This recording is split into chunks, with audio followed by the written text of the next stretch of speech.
Today, I will show you how you can fix this site can't be reached kind of problem.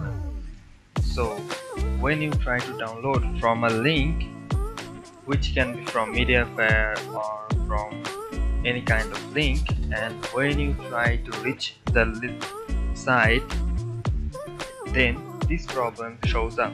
Now I will tell you how you can fix it in a minute.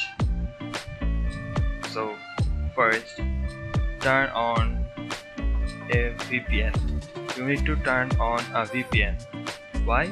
Because the link may be blocked in your region, in your country. So you have to turn on a VPN, and you need to switch a suitable country that allow the link.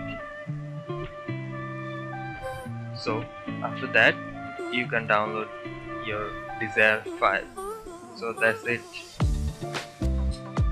Thanks for watching.